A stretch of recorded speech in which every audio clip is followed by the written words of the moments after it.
أشهد أن لا إله إلا الله.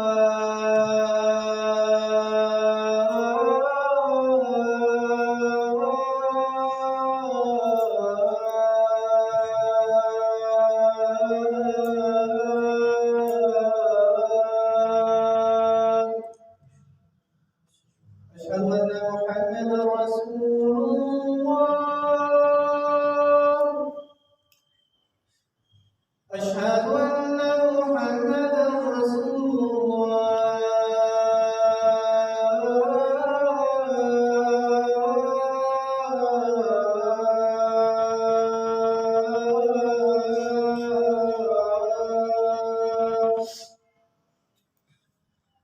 حي على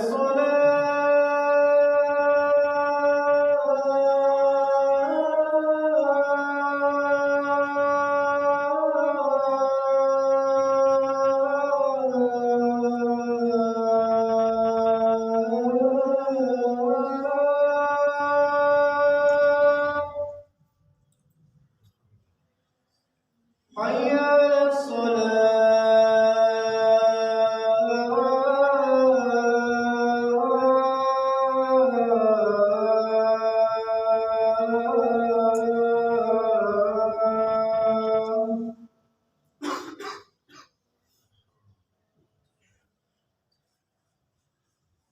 حي على الفلاح.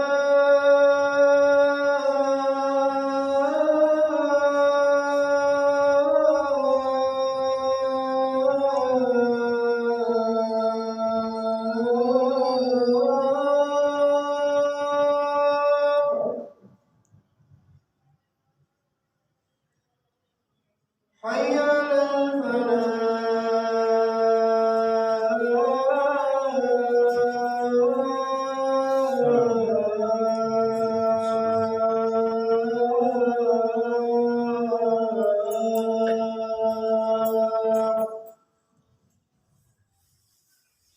الله أكبر الله أكبر. لا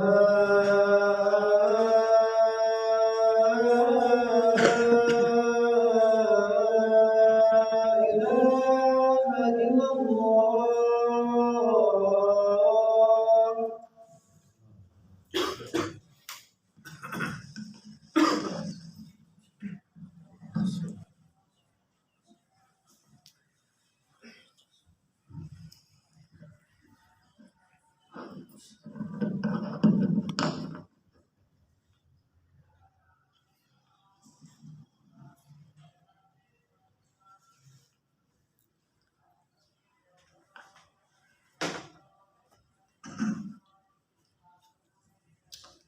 السلام عليكم ورحمة الله وبركاته. إن الحمد لله نحمده ونستعينه ونستغفره ونعوذ بالله من شرور أنفسنا ومن سيئات أعمالنا. من يهده الله فلا مضل له ومن يضلل فلا هادي له. أشهد أن لا إله إلا الله وحده لا شريك له وأشهد أن محمدا عبده ورسوله. إن الله وملائكته يصلون على النبي. يا أيها الذين آمنوا صلوا عليه وسلموا تسليما. اللهم صل على محمد وعلى آل محمد كما صليت على إبراهيم وعلى آل إبراهيم إنك حميد مجيد. اللهم بارك على محمد وعلى آل محمد كما باركت على إبراهيم وعلى آل إبراهيم إنك حميد مجيد.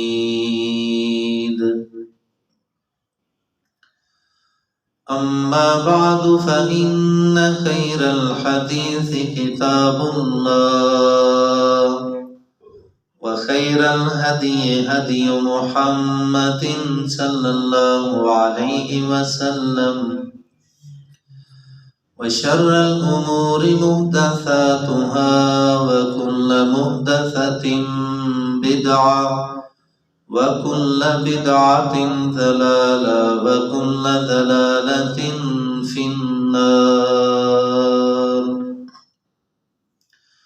أعوذ بالله من الشيطان الرجيم. بسم الله الرحمن الرحيم.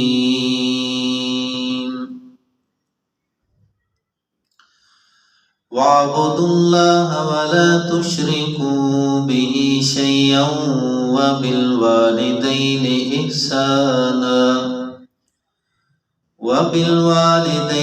إحسانا وبذي القربى واليتامى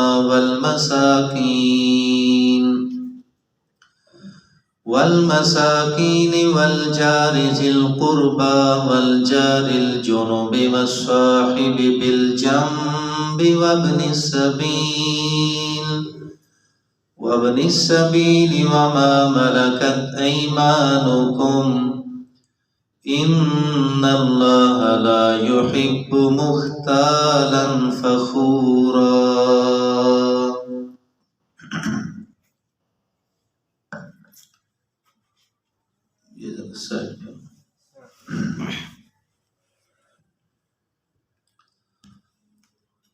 سامعین محترم، اللہ وحدہ لا شریک کی حمد و ثنا اور نبی رحمت جناب محمد رسول اللہ صلی اللہ علیہ وسلم کی ذات گرامی پر درود و سلام کے بعد سورہ النساء کی آیت نمبر 36 کی تلاوت آپ کے سامنے کی ہے۔ اس آیت مبارکہ میں اللہ رب العالمین نے سب سے پہلے اپنا حق بیان کرنے کے بعد حقوق العباد کو درجہ بدرجہ ترتیب کے ساتھ بیان فرمایا ہے۔ حقوق اللہ کے بعد حقوق العباد میں اولین حق والدین کا ہے اور والدین کے بعد عزیز و اقارب رشتہ داروں کا ہے۔ گزشتہ جمعات المبارکہ میں ان حقوق کے بارے میں آپ قرآن و حدیث کی روشنی میں سماعت فرما چکے ہیں۔ آج کے خطبہ جمعۃ المبارکہ میں انشاءاللہ العزیز ہمسایوں کے حقوق کے بارے میں قرآن و حدیث کی روشنی میں بیان کیا جائے گا۔ اللہ پاک سے دعا ہے کہ اللہ مجھے حق بات کہنے کی، سمجھانے کی اور ہم سب کو اس پر عمل کرنے کی توفیق عنایت فرمائے۔ رشتہ داروں کے حقوق کے بعد دوسرا بڑا حق عزیز و اقارب کا قرآن مجید میں اللہ پاک نے بیان فرمایا ہے، اور ہمسایوں کے بارے میں 3 قسم کے ہمسایوں کا تذکرہ کیا ہے۔ پہلے نمبر پر فرمایا والجار ذی القربی، تمہارے رشتہ دار ہمسائے۔ پھر فرمایا والجار الجنب، تمہارے اجنبی ہمسائے۔ تیسرے نمبر پر فرمایا والصاحب بالجنب، اور تمہارے ہم نشین رفقا۔ یہ بند کر دو، تمہارے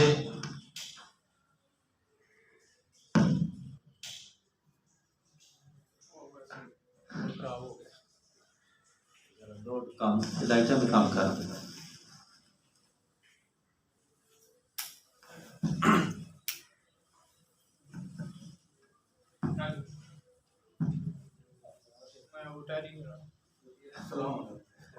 یو پی ایس پہ کر دیں۔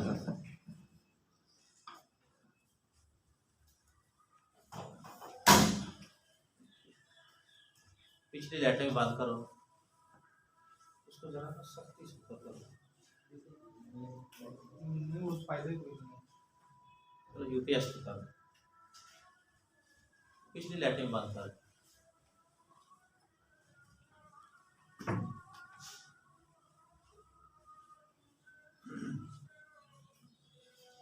ہمسایوں کے بارے میں 3 قسم کے ہمسایوں کا ذکر قرآن مجید نے کیا ہے،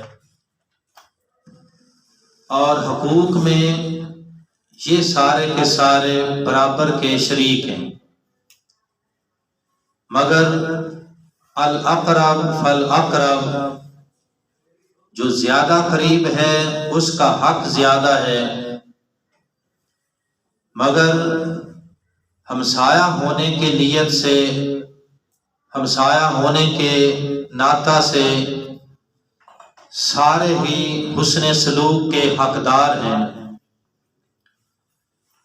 صحیح بخاری اور مسلم میں حدیث ہے، جناب رسول اللہ صلی اللہ علیہ وسلم نے فرمایا من کان یؤمن باللہ والیوم الآخر فلیکرم ضیفہ، جو آدمی اللہ پر اور آخرت کے دن پر ایمان رکھتا ہے، اس کو چاہیے کہ وہ اپنے ہمسائے کی عزت کرے۔ پھر فرمایا جو آدمی اللہ پر اور آخرت کے دن پر ایمان رکھتا ہے، وہ اپنے ہمسائے کو تکلیف نہ پہنچائے۔ متفقن علیہ یہ احادیث ہیں۔ پھر رسول اکرم صلی اللہ علیہ وسلم نے فرمایا، صحابی کہتے ہیں آپ نے 3 بار قسم اٹھائی اور فرمایا اللہ کی قسم وہ شخص مومن نہیں، اللہ کی قسم وہ شخص مومن نہیں، اللہ کی قسم وہ شخص مومن نہیں۔ فرمایا جس کے ایذا سے، تکلیف سے اس کا ہمسایہ محفوظ نہیں۔ پھر رسول اللہ صلی اللہ علیہ وسلم نے فرمایا کہ ایسا شخص قیامت کے دن جنت میں داخل نہیں ہو سکے گا جس کا ہمسایہ دنیا میں اس کی شرارتوں سے، تکلیفوں سے محفوظ نہیں تھا۔ فرمایا ایسا شخص جنت میں جا نہیں سکتا۔ اور حضرت ابو ذر غفاری رحمت رضی اللہ تعالی عنہ فرماتے ہیں رسول اللہ صلی اللہ علیہ وسلم نے فرمایا اذا طبخت مارقۃ، جب تم اپنے گھر میں کھانا پکاتے ہو، سالن بناتے ہو، فکثر ماءھا، اس میں پانی زیادہ ڈالو، وَتَعَاهَدْ جِيرَانَكَ اور اپنے ہمسائے کو بھی یاد رکھو. کھانا زیادہ بناؤ تاکہ ہمسائے کو بھی یاد رکھنا ہے، اس کو بھی دینا ہے، تو تمہیں یہ ڈر نہ ہو کہ ہمارے لیے نہیں بچے گا، اس میں شوربہ زیادہ بناؤ. اور جامع ترمذی میں حدیث ہے، جناب رسول اللہ صلی اللہ علیہ وسلم نے فرمایا کہ وہ شخص مومن نہیں ہے جو خود تو پیٹ بھر کر کھاتا ہے اور اس نے سیر ہو کر کھانا کھا کر رات گزاری، جبکہ اس کے ہمسائے نے بھوکے پیٹ رات گزاری ہے. فرمایا کہ ایسا شخص بھی مومن نہیں ہو سکتا ہے. پھر صحیح بخاری میں حدیث ہے، جناب رسول اللہ صلی اللہ علیہ وسلم نے فرمایا کہ تمہارا ہمسایہ اگر تمہاری دیوار پر اپنے مکان کی چھت کی وہ تمہاری دیوار پر لکڑی رکھتا ہے، شتیر رکھتا ہے اور تمہاری دیوار کو استعمال کرتا ہے تو اس کو مت روکو، یہ اس کا حق ہے. پھر رسول اللہ صلی اللہ علیہ وسلم نے فرمایا، صحیح بخاری اور مسلم کی حدیث ہے کہ جبریل امین علیہ السلام جب بھی میرے پاس وحی لے کر آتے تو ہر وحی میں 2 چیزوں کی تلقین کیا کرتے. نمبر 1، مجھے مسواک کی بار بار تلقین کیا کرتے کہ مسواک اس کو ترک نہ کرنا، بہت زیادہ تاکید.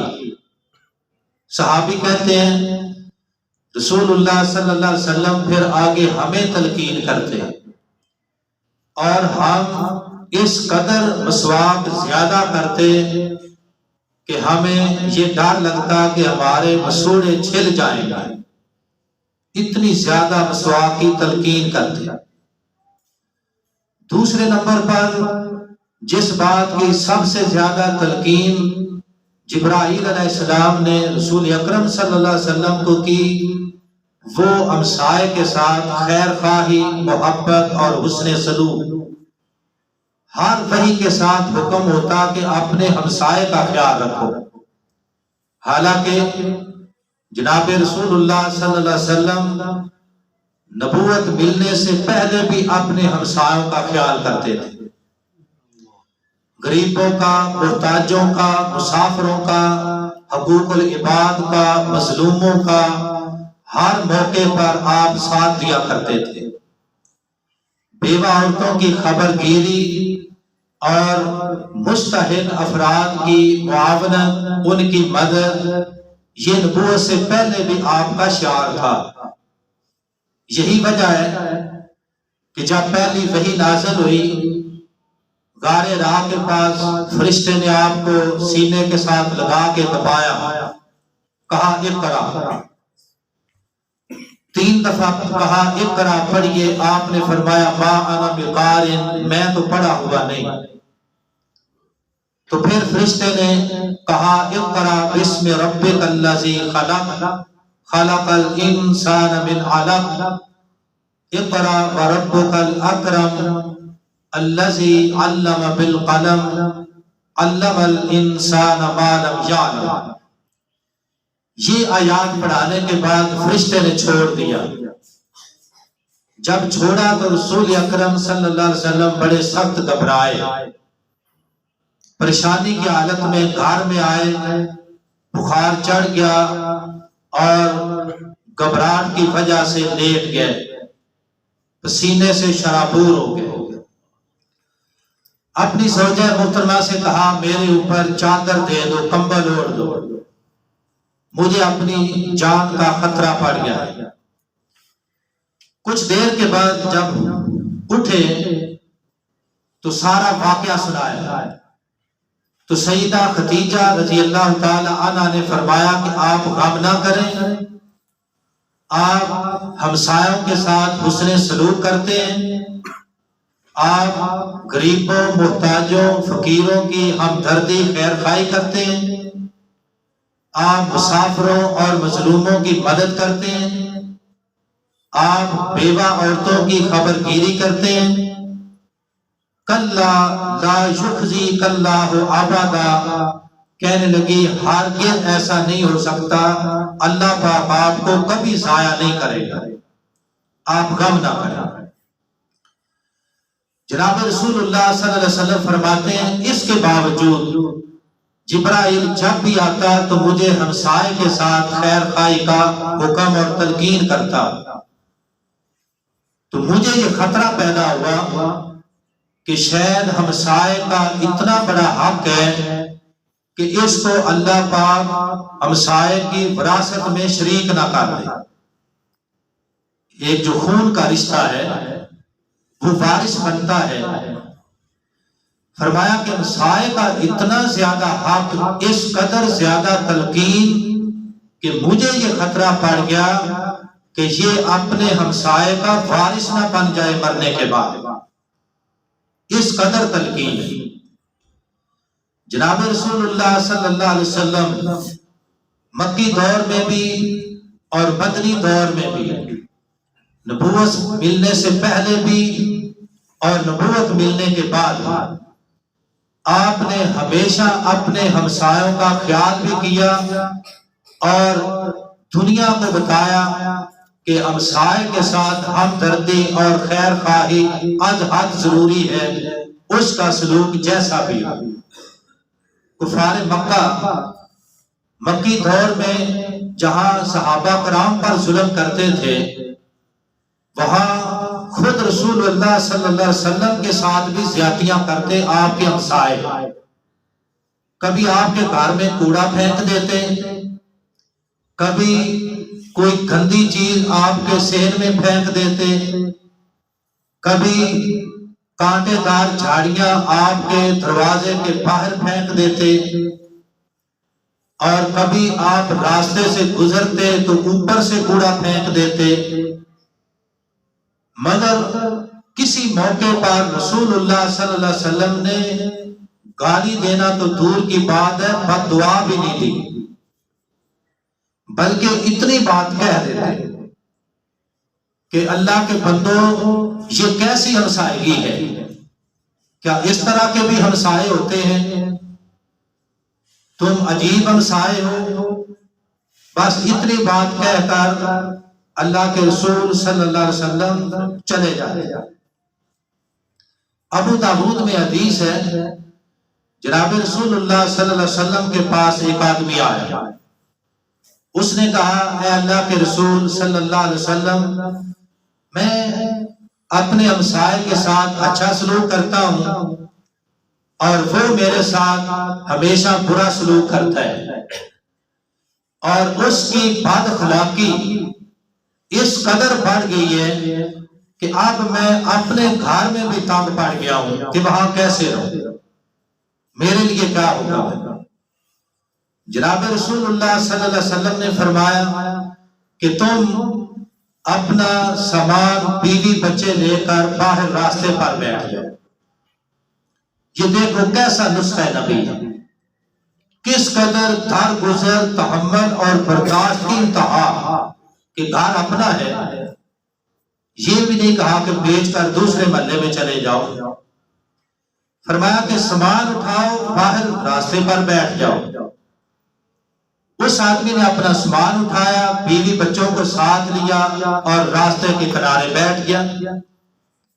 اب راستہ ہے، لوگوں نے گزرنا ہے، ایک گزرا، بھائی کیا بات ہے، تمہارا اپنا گھر ہے، باہر کیوں بیٹھ گیا؟ اس نے کہا ہمسائے کی اذیتوں سے، تکلیفوں سے، بد اخلاقی سے تنگ آ گیا۔ اس نے کہا بڑا خبیث آدمی ہے، گندا آدمی ہے، لان تان کی اور چلا گیا۔ دوسرا آیا، بھائی تمہارا اپنا گھر ہے، باہر کیوں بیٹھے ہو؟ کہنے لگا ہمسائے سے تنگ آ کے باہر آ گیا۔ اس نے کہا اتنا گھٹیا انسان ہے کہ تمہیں اپنے گھر میں کیوں نہیں رہنے دیتا، بڑا گندا آدمی ہے۔ اب صبح سے لے کر شام تک خوب لان تان ہوئی اس میں۔ اب اس وقت لوگوں کو کچھ شرم و حیا تھی، اب ختم ہو گئی، دین سے دوری اور یہ فتنوں کا دور۔ اس وقت لوگوں کو پھر بھی شرم آتی تھی، ہمسائے کو شرم آ گئی، اور آ کر اس نے اپنے اس ہمسائے کے سامنے ہاتھ باندھ کہنے لگا بھائی مجھے معاف کر دو، آج کے بعد میں تمہیں کچھ نہیں کہتا، اپنے گھر میں آ جاؤ۔ ایک دن کی لان تان، اور اب تو یہ ہے کہ ایک دن نہیں، زندگی گزر جاتی ہے اور سارا محلہ بھی کسی کو برا بھلا کہتا رہے، مگر برائی کرنے والا برائی سے باز نہیں آتا۔ اللہ پاک فرماتے ہیں اسی سورہ نساء میں، لا يحب اللہ الجہر بالسوء من القول الا من ظلم، کہ کسی کی برائی کو علانیہ طور پر بیان کرنا اجازت نہیں، الا من ظلم، مگر جس پر ظلم کیا جا رہا ہے۔ مظلوم کو یہ حق حاصل ہے کہ وہ ظالم کے بارے میں لوگوں کو بتا سکتا ہے کہ بھائی میرے اوپر ظلم ہو رہے ہیں، جیسے اس آدمی نے بتایا کہ میرا ہمسایہ میرے اوپر ظلم کر رہا ہے، نبی پاک نے اس کا حل بتا دیا، اس نے عمل کیا، مسئلہ حل ہو گیا۔ تو اللہ پاک فرماتے ہیں وَبِجَارِ ذِي الْقُرْبَى، ہمسایوں میں سب سے پہلے اگر تمہارا رشتہ دار ہمسایہ ہے تو ہمسایگی میں سب سے پہلے اس کا حق ہے کہ اس کے ساتھ اس نے سلوک کرو۔ اور آج سب سے زیادہ دشمنی اور مخالفت بھی چلتی ہے تو رشتہ داروں کے ساتھ، رشتہ داروں کے حقوق پچھلے جمعہ بیان ہو چکے ہیں۔ تو رشتہ دار اگر ہمسایہ ہے تو ہمسایگی میں سب سے پہلے اس کا حق ہے۔ ام المومنین سیدہ عائشہ صدیقہ رضی اللہ تعالیٰ عنہ نے پوچھا جناب رسول اللہ صلی اللہ علیہ وسلم سے، فرماتی ہیں آقا مجھے بتائیے کہ اگر میں تحفہ دینا چاہوں تو تحفہ کس کو دوں؟ میرے دائیں بھی ہمسائے ہیں، بائیں بھی ہیں، آگے بھی ہیں، پیچھے بھی ہیں، سارے ہمسائے ہیں، تو کس ہمسائے کو سب سے پہلے تحفہ دوں؟ جناب رسول اللہ صلی اللہ علیہ وسلم نے فرمایا کہ جس کا دروازہ تمہارے دروازے کے سب سے زیادہ قریب ہے اس کا حق سب سے پہلے ہے۔ الاقرب فالاقرب، جو زیادہ قریب ہے اس کا حق زیادہ ہے، پہلے تحفہ اس کو دو۔ اور پھر فرمایا کہ اگر تمہارا ہمسایہ تمہارے گھر تحفہ بھیجتا ہے، کھانا بھیجتا ہے، کوئی چیز بھیجتا ہے، اس کو گھٹیا سمجھ کر، کم تار سمجھ کر واپس نہ بھیجو، اس وجہ سے کہ اس کے دل پر یہ بات نہ آئے کہ اس نے، میں نے محبت کا اظہار کیا، اس نے ٹھکرا دیے۔ کم تار نہ سمجھو، بے شک وہ چیز ہلکی ہے، وہ سستی ہے، کچھ بھی ہے، اس کی سوچ اپنی ہے، مگر تمہاری طرف سے ایسا کوئی رد عمل نہ ہو کہ جس سے ہمسائے کے دل میں کوئی ناراضگی پیدا ہو جائے۔ اس قدر رسول اللہ صلی اللہ علیہ وسلم نے ہمسائے کا حق بیان کیا۔ فرمایا کہ ہمسائے کا پہلا حق یہ ہے کہ اگر وہ رشتہ دار ہے تو پھر حسن سلوک کا سب سے زیادہ مستحق ہے۔ دوسرے نمبر پر وصاحب بالجنب، دوسرے نمبر پر فرمایا وہ ہمسایہ ہے جو ہے اجنبی، رشتہ دار نہیں، تم اس کو جانتے بھی نہیں، رشتہ داری بھی نہیں، برادری بھی نہیں، اجنبی ہے لیکن ہمسایہ ہے، لہذا اس کے ساتھ بھی حسن سلوک کرنا ہے اور ہمسایہ سمجھ کر کرنا ہے، اجنبی نہیں سمجھنا، اس لیے کہ یہ بھی ہمسایوں کی فہرست میں شامل ہے۔ وصاحب بالجنب، اور فرمایا تیسرے نمبر پر وہ بھی ہمسایہ ہے جو تمہارے ساتھ تمہارے دفتر میں کام کرتا ہے، تمہاری کسی جاب میں، کسی محکمے میں تمہارا کولیگ ہے، تمہارا کلاس فیلو ہے، کسی جگہ تمہارے ساتھ مل کر کام کرتا ہے وہ اس لحاظ سے تمہارا ہمسایہ ہے، دوست بھی ہے اور مل کر کام کرنے کی وجہ سے ہمسایہ بھی۔ اور ایک معنی مفسرین نے اس کا یہ کیا ہے وصاحب بالجنب، کہ تمہارے ہمسائے کا ہمسایہ ہے، ایک تمہارا ہمسایہ ایک تمہارے ہمسائے کا ہمسایہ۔ اور حدیث پاک میں یہاں تک آیا ہے کہ یہ ہمسایوں کی فہرست چلتی چلتی 40 گھروں تک پہنچتی ہے۔